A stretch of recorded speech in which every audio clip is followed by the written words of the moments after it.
TBC Tamil News. டிபிசியின் தலைப்புச் செய்திகள். சகல வேட்பாளர்களுடனும் தீர்வு குறித்து பேசுங்கள், சுமந்திரனுக்கு இந்திய தூதுவர் ஆலோசனை. கட்டுப்பணம் செலுத்துவதற்கான கால அவகாசம் முடிவடைந்ததை அடுத்து தேர்தல் செயல்முறை அடுத்த கட்டத்துக்கு நகர்கிறது. ஜனாதிபதி தேர்தலுக்கு முன்னதாக புதிய கூட்டணிகள் அமைக்கும் நடவடிக்கைகளும் கட்சி தாவல்களும் தந்திரோபாய மீள் அணி சேர்கைகளும் தீவிரமடைந்திருக்கின்றன.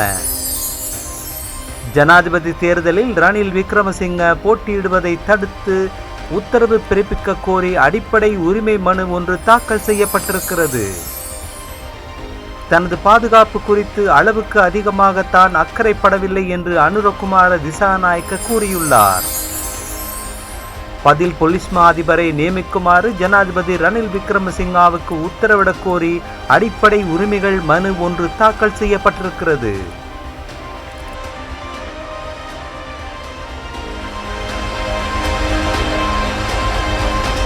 வணக்கம். நீங்கள் இணைந்திருப்பது டிபிசியின் தமிழ் மாலை செய்திகளுடன். இனி விரிவான செய்திகளை பார்ப்போம். இலங்கை தமிழர்களின் தேசிய இனப்பிரச்சினைக்கு இணக்கமான தீர்வு ஒன்றுக்கு தென்னிலங்கை தரப்புகளை சம்மதிக்க செய்வதற்கான முயற்சியாக ஜனாதிபதி தேர்தலில் போட்டியிடும் தென்னிலங்கையின் பிரதான வேட்பாளர்கள் அனைவருடனும் திறந்த மனதுடன் பேச்சுக்களை நடத்துங்கள் என்று இன்று காலை தம்மை கொழும்பில் இந்திய தூதரகத்தில் சந்தித்த இலங்கை தமிழரசு கட்சியின் யாழ்ப்பாண மாவட்ட நாடாளுமன்ற உறுப்பினர் எம்.ஏ. சுமந்திரனிடம் ஆலோசனை கூறியிருக்கின்றார் கொழும்புக்கான இந்திய தூதுவர் சந்தோஷ் ஜா. இனவாதம் தலையெடுக்காத இந்த தேர்தல் சமயம்தான் எல்லா தரப்பினருடனும் திறந்த மனதுடன் பேசுவதற்கு மிக பொருத்தமான காலம். எல்லா வேட்பாளர்களுடனும் நிபந்தனை ஏதுமின்றி பேசுங்கள், அவர்களை இணங்க வைக்க முயலுங்கள். அப்படி பேசுபவர்களில் யார் தீர்வுக்கு பொருத்தமானவர்கள் என்பதை நீங்கள் அடையாளம் கண்டு அவர்களை ஆதரிக்கும்படி உங்கள் மக்களை நீங்கள் வெளிப்படுத்தலாம். அது இறுதி நேரத்தில் செய்ய வேண்டியது. இப்போது நீங்கள் எல்லோருடனும் மனம் விட்டு பேசுங்கள், பொதுவாக இணங்கக்கூடிய விடயங்களை அடையாளம் காணுங்கள். தேசிய இனப்பிரச்சினைக்கான தீர்வு தொடர்பில் ஒவ்வொரு வேட்பாளர்களினதும் கருத்து நிலைப்பாட்டை பகிரங்கப்படுத்த செய்யும் விதத்தில் அவர்களுடனான உங்களுடைய உரையாடல் அமைய வேண்டும். அப்படி அவர்கள் தங்கள் நிலைப்பாட்டை வெளிப்படுத்துவர்களேயாயின் தேர்தலின் பின்னர் தன்னும் தென்னிலங்கை தேசிய இனப்பிரச்சினை விடயத்தில் ஒற்றுமைப்பட்ட நிலைப்பாட்டை எடுக்க அது உதவும் என்று இந்திய தூதுவர் சுமந்திரனிடம் கூறினார். ஜனநாயக தமிழ் தேசிய கூட்டணியினரிடம் நான் இதைத்தான் கூறியுள்ளேன். எந்த வேட்பாளரை ஆதரிப்பது என்ற முடிவை விரும்பினால் நீங்கள் இறுதி கட்டத்தில் எடுக்கலாம். அதற்கு முன்னதாக இப்போது எல்லா தரப்பினருடனும் திறந்த மனதுடன் பேசுங்கள் என்றார் இந்திய தூதுவர். மாகாண சபை தேர்தல்கள், அரசியல் அமைப்பின் 13வது திருத்த நடைமுறையாக்கம் ஆகியவை தொடர்பில் ஜனாதிபதி ரணில் விக்ரமசிங்க கொண்டுள்ள நிலைப்பாடு, அவை தொடர்பில் தாம் முன்னெடுக்க திட்டமிட்டுள்ள நடவடிக்கைகள் என்று ஜனாதிபதி ரணில் விக்ரமசிங்க பட்டியலிட்டுள்ள விடயங்கள் குறித்து சுமந்திரன் மூலமான தகவல்களை இந்திய தூதுவர் இன்று விளக்கமாக கேட்டறிந்தார். இந்த சந்திப்பு சுமார் 1.5 மணி நேரம் நீடித்தது. இதன் பின்னர் சுமந்திரன் எம்பி ஜனாதிபதி செயலகத்தில் ஜனாதிபதி ரணில் விக்ரமசிங்காவை சுமார் 45 நிமிட நேரம் சந்தித்து உரையாடினார்.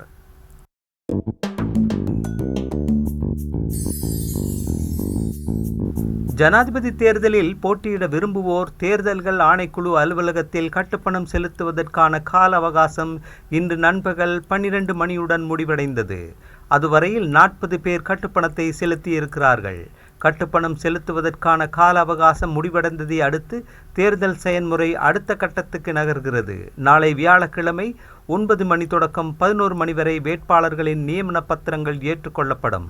அந்த 2 மணி நேர அவகாசத்துக்கு பிறகு ஜனாதிபதி தேர்தலில் போட்டியிடும் வேட்பாளர்களின் பெயர் பட்டியல் இறுதி செய்யப்படும். நியமன பத்திரங்கள் ஏற்றுக்கொள்வதற்காக விரிவான ஏற்பாடுகளை தேர்தல்கள் ஆணைக்குழு அறிவித்திருக்கிறது. குறைந்தது 1000 போலீசார் ஆணைக்குழு அலுவலகத்திலும் அதன் சுற்றுப்புறங்களிலும் கடமையில் ஈடுபடுத்தப்பட்டிருக்கின்றனர். மேலதிகமாக 300 போக்குவரத்து கட்டுப்பாட்டு போலீசாரும் கடமையில் ஈடுபடுத்தப்படுவர்.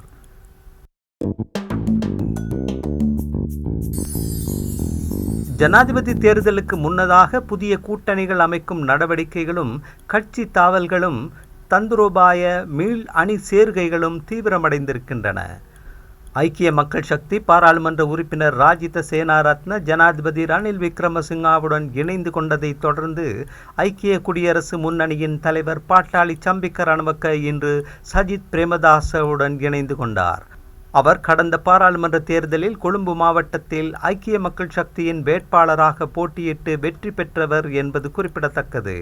இலங்கை தமிழரசு கட்சி பிரதான வேட்பாளர்களின் தேர்தல் விஞ்ஞாபனங்களை ஆராய்ந்த பின்னர் ஒரு தீர்மானத்துக்கு வரும் என்று அறிவிக்கப்பட்டிருக்கிறது.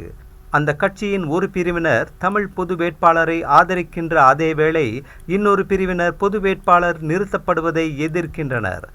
ஸ்ரீலங்கா சுதந்திர கட்சியின் அமைச்சர் நிமால் சிறிபாலடி சில்வா தலைமையிலான பிரிவினர் இன்று பொதுஜன முன்னணி என்றழைக்கப்படும் புதிய கூட்டணியை அமைத்திருக்கின்றனர்.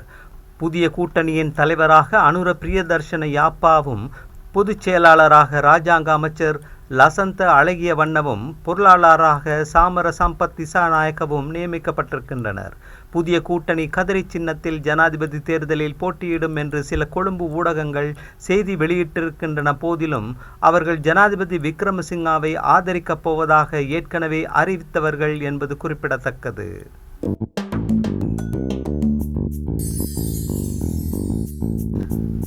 ஜனாதிபதி தேர்தலில் ரணில் விக்ரமசிங்கா போட்டியிடுவதை தடுக்க உத்தரவு பிறப்பிக்க கோரி உயர் நீதிமன்றத்தில் இன்று அடிப்படை உரிமை மனு ஒன்று தாக்கல் செய்யப்பட்டிருக்கின்றது. ஜனாதிபதி உயர் நீதிமன்றம் மேன்முறையீட்டு நீதிமன்றம் ஆகியவற்றில் வெற்றிடமாக இருக்கும் நீதியரசர் பதவிகளுக்கு இன்னமும் நியமனங்களை செய்யவில்லை. உயர் நீதிமன்றம் உத்தரவிட்டும் கூட ஜனாதிபதி பதில் போலீஸ் மா அதிபரையும் நியமிக்கவில்லை. இவையெல்லாம் அரசியலமைப்பை மீறும் செயல்கள். அதனால் அரசியலமைப்பை மீறி செயற்படும் விக்ரமசிங்க ஜனாதிபதி தேர்தலில் போட்டியிடுவதை தடுக்க கோரி உத்தரவு பிறப்பிக்குமாறு சான் ஜெயசூரிய என்ற சட்டத்தரணி இந்த அடிப்படை உரிமை மனுவை தாக்கல் செய்திருக்கின்றார். தனது பாதுகாப்பு குறித்து அளவுக்கு அதிகமாக தான் அக்கறைப்படவில்லை என்று கூறியிருக்கும் தேசிய மக்கள் சக்தியின் தலைவர் அனுரகுமார திசாநாயக்க தேர்தல்களில் போட்டியிடுவதற்கும் மக்களிடம் வாக்கு கேட்டு பிரச்சாரம் செய்வதற்கும் ஒவ்வொருவருக்கும் உரிமை இருக்கிறது என்று குறிப்பிட்டார். கொழும்பில் நேற்று செய்தியாளர்கள் மாநாட்டில் பேசிய திசாநாயக்க தேர்தல் பிரச்சாரங்களின் போது குறிப்பிட்ட ஒரு அரசியல் கட்சியின் வேட்பாளருக்கு உயிராபத்து இருப்பதாக ஒரு எண்ணம் உருவாக்கப்படுகின்றது என்றால் அத்தகைய அரசியல் சூழ்நிலை தோற்கடிக்கப்பட வேண்டும் என்றும் கூறினார். உங்களுக்கு ஏதாவது பாதுகாப்பு அச்சுறுத்தல் இருக்கிறது என்று செய்தியாளர்கள் ஒருவர் கேட்டபோது அதற்கு பதிலளித்த திசாநாயக்க, எமது பாதுகாப்பு குறித்து மிகையாக நாம் அக்கறைப்படவில்லை. தேர்தல்களில் போட்டியிடுவதற்கும் மக்களிடம் எமது செய்தியை கொண்டு செல்வதற்கும் எமக்கு நியாயபூர்வமானதும் ஜனநாயக அடிப்படையிலுமானதுமான உரிமை எமக்கு இருக்கிறது. குறிப்பிட்ட ஒரு வேட்பாளரின் பாதுகாப்பு குறித்து நீங்கள் கேள்வி எழுப்ப நிர்பந்திக்கப்படுகின்றீர்கள் என்றால் அது ஜனநாயகம் அல்ல என்று குறிப்பிட்டார். தேசிய மக்கள் சக்தி இந்த தடவை வலிமையானதும் மிகவும் வெற்றிகரமானதாக அமையக்கூடியதுமான பிரச்சார இயக்கத்தை முன்னெடுக்க திட்டமிட்டிருக்கிறது. ஏற்கனவே நாம் நாட்டில் உள்ள 50% அதிகமான குடும்பங்களை சந்தித்து விட்டோம். எமது பிரச்சாரங்களின் போது ஒவ்வொரு வீட்டுக்கும் 2 தடவைகள் விஜயம் செய்யவிருக்கின்றோம். ஆகஸ்ட் 15 முதல் வீட்டுக்கு வீடு பிரச்சாரங்களை முன்னெடுக்கவிருக்கின்றோம். பிரச்சாரங்களின் போது குறிப்பிட்ட ஒரு கட்சியை சேர்ந்த வேட்பாளர் கொல்லப்படுவார் என்று ஒரு அபிப்பிராயம் சமூகத்தில் உருவாக்கப்படுகின்றது என்றால் அத்தகைய அரசியல் சூழ்நிலை தோற்கடிக்கப்பட வேண்டும் என்று தேசிய மக்கள் சக்தியின் தலைவர் கூறினார்.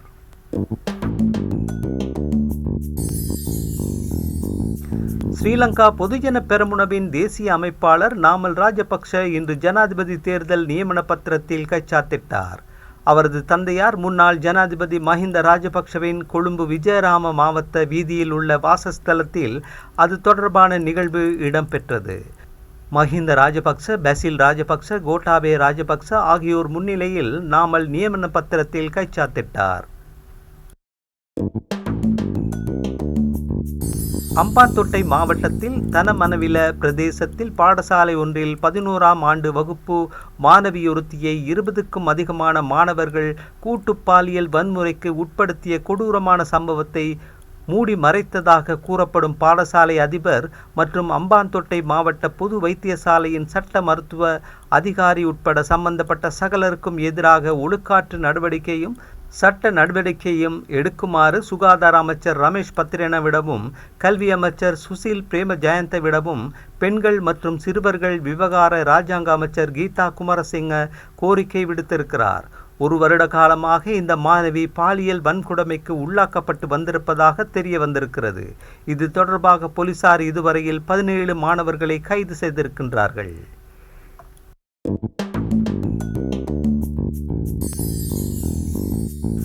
பதில் போலீஸ் மா அதிபரை நியமிக்குமாறு ஜனாதிபதி ரணில் விக்ரமசிங்காவுக்கு உத்தரவிடக் கோரி இன்று உயர் நீதிமன்றத்தில் அடிப்படை உரிமைகள் மனு ஒன்று தாக்கல் செய்யப்பட்டிருக்கிறது. சட்டத்தரணி RSP ரணசூரியவினால் தாக்கல் செய்யப்பட்டிருக்கும் இந்த மனுவில் பிரதிவாதிகளாக ஜனாதிபதி விக்ரமசிங்காவும் சட்ட மா அதிபர் பாரிந்த ரணசிங்கவும் குறிப்பிடப்பட்டிருக்கின்றனர்.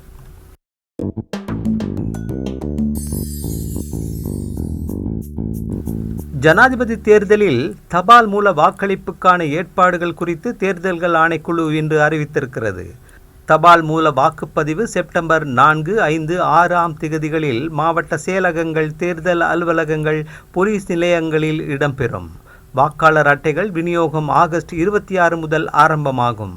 ஆரம்ப கட்டத்தில் தபால் மூல வாக்குகளை பதிவு செய்ய இயலாமல் போகக்கூடியவர்களுக்காக செப்டம்பர் 11, 12ஆம் திகதிகள் ஒதுக்கப்பட்டுள்ளதாக தேர்தல்கள் ஆணையாளர் நாயகம் சமான் ஸ்ரீ ரத்நாயக்க தெரிவித்திருக்கிறார்.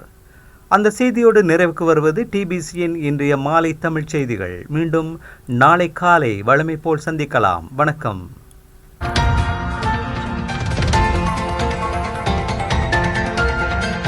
TBC Tamil News.